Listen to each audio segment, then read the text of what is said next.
Bonjour à tous, à toutes et à tous. Je suis ravi encore une fois de vous conter quelques petites choses au niveau de l'histoire, au niveau de la ville de Florence que j'aime beaucoup. Je suis allé plusieurs fois dans la ville de Florence visiter un petit peu le musée des Offices qui était Galerie des Offices à l'époque. Et voilà, Palais Vieux aussi, voilà, je vais vous en parler un petit peu. Ah, je vais faire le descriptif un petit peu. Je ne veux pas vous parler des œuvres, parce que si je devais vous parler des œuvres, c'est une conférence qui durerait 3 heures. Hein. Donc, c'est pas, non, c'est pas pour moi aujourd'hui. Non. Ce que je vais vous conter, c'est un petit peu l'architecture, la façon dont les bâtiments ont été construits. Ça m'intéresse beaucoup.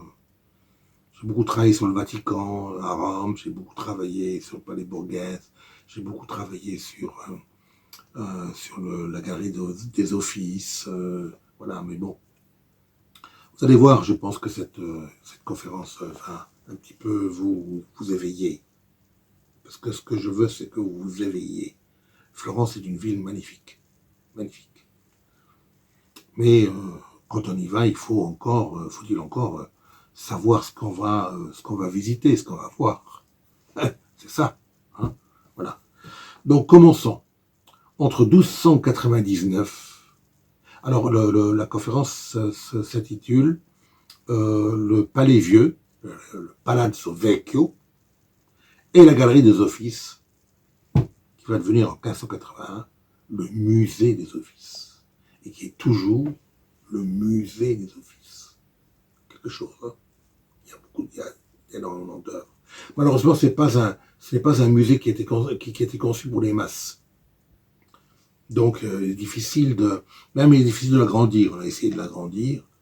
On a fait ce qu'on a pu. On a ouvert une nouvelle galerie, la galerie du fameux Botticelli, avec la naissance de Vénus, etc.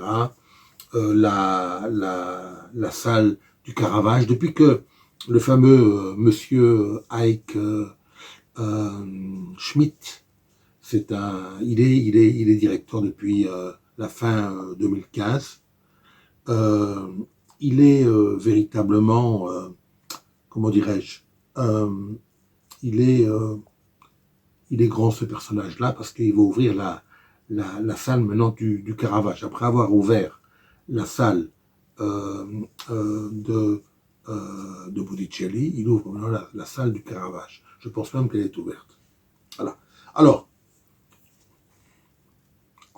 entre 1299 et 1314, Arnolfo di Cambio construit ce qu'on appelle le Vieux Palais, le Palazzo Vecchio, que l'on voit bien sûr avec sa tour de guet qui est construite en 1310, qui est haute de 94 mètres.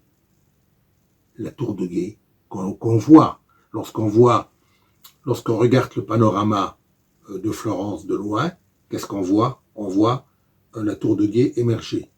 Cette tour de guet a servi à l'époque de prison, à la fin du 15e.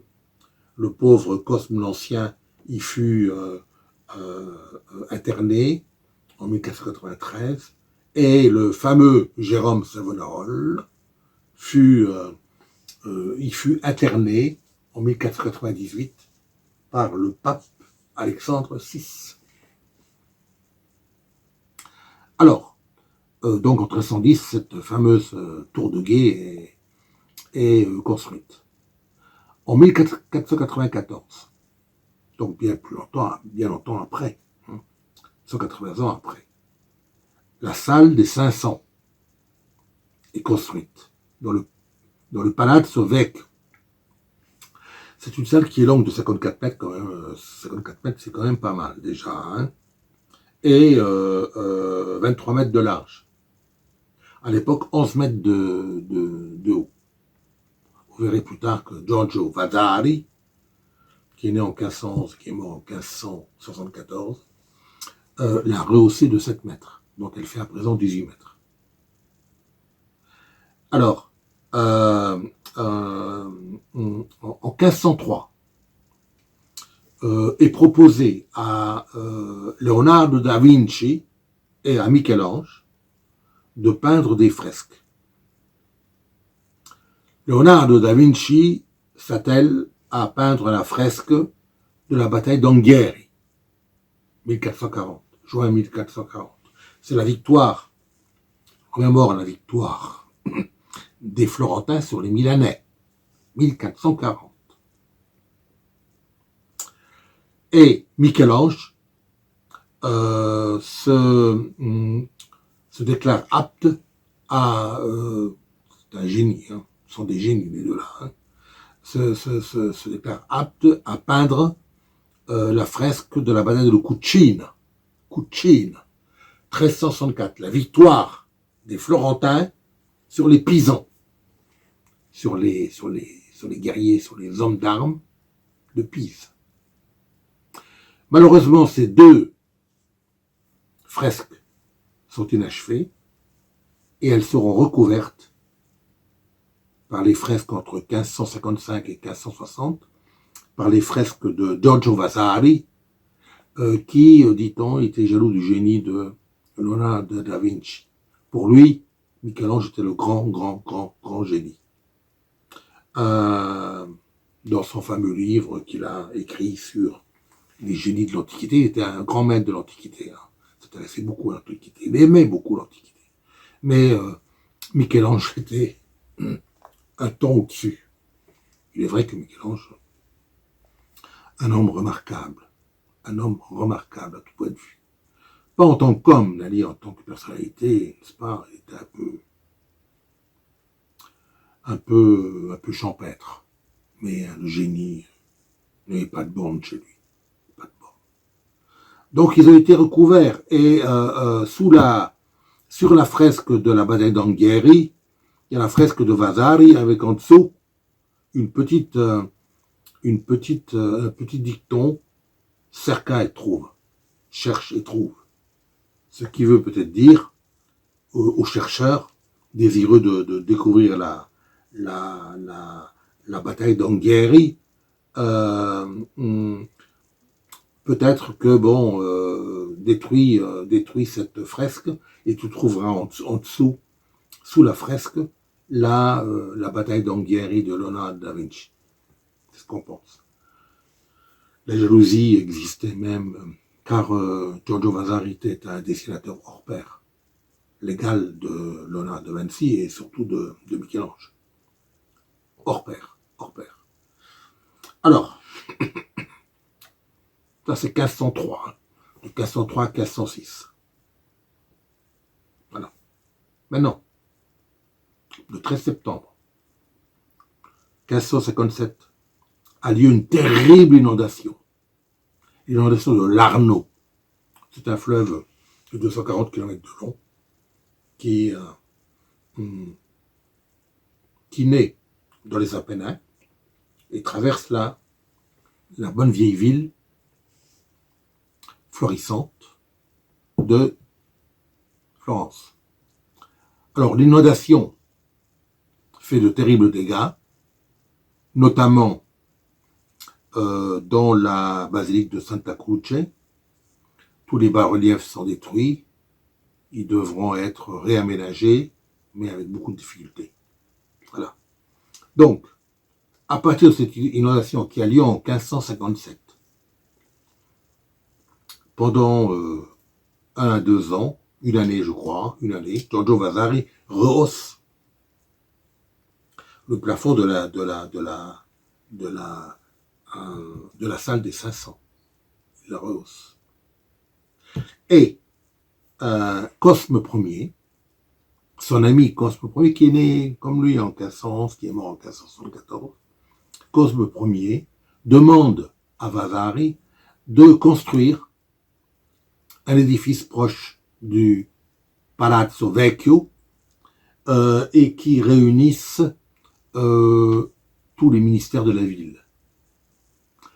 Alors, à partir de 1560, il commence le travail qui sera terminé 20 ans plus tard, en 1580, alors que Vasari est déjà sous terre, en 1580, elle sera terminée par Arnolfo Parigi l'Ancien. Alors, il commence à construire en forme de U, la galerie des Offices qui deviendra musée des Offices. En 1581, avec l'exposition de 3000 œuvres au départ. 1581, il y en a 3000. Là maintenant, il doit y en avoir 8000, même plus. Et avec les chants de Botticelli et du Caravage, voilà. C'est encore plus génial. Encore plus génial. Et très vite en 1565, donc 9 ans avant sa mort, il construit le corridor de Vasari. C'est un corridor qui est très long de 1 km, qui surplombe la ville un petit peu, parce que la ville est basse, c'est basse. Mis à part la tour de guet du Palazzo Vecchio, la ville est basse. C'est un corridor qui va de la galerie des Offices à l'autre côté du fleuve de l'Arno, jusqu'au palais Pitti, P-I-2-T-I. À l'époque, il n'était pas encore terminé, il sera terminé un peu plus tard. En enjambant l'Arno, grâce à un pont au haut duquel il y a ce fameux corridor Vasari, dans lequel corridor ne pouvait se balader, hein, entre guillemets, que Cosme Ier et sa famille. Et Cosme Ier ouvrait de temps en temps, d'une façon insidieuse, quelques fenêtres pour écouter exactement ce que disaient les gens sur le peuple. Les gens du peuple, les gens du peuple sur lui, sur Cosme Ier. Et le corridor atteint donc le palais Pitti, et au bas du palais Pitti, il y a les fameux jardins Boboli, B-O-B-O-L-I, Boboli, qui sont grands de 4,5 hectares, quand même une très vaste propriété. Sont des jardins d'architecture, il y a beaucoup d'œuvres d'art qui sont exposées, et beaucoup de représentations musicales. Voilà. Donc c'est ce que je voulais vous donner comme conférence aujourd'hui. Elle est courte, c'est vrai, mais je pense qu'elle sera nécessaire à tous ceux qui ont l'intention de se déplacer et d'aller voir tous les trésors de Florence. Merci et à bientôt.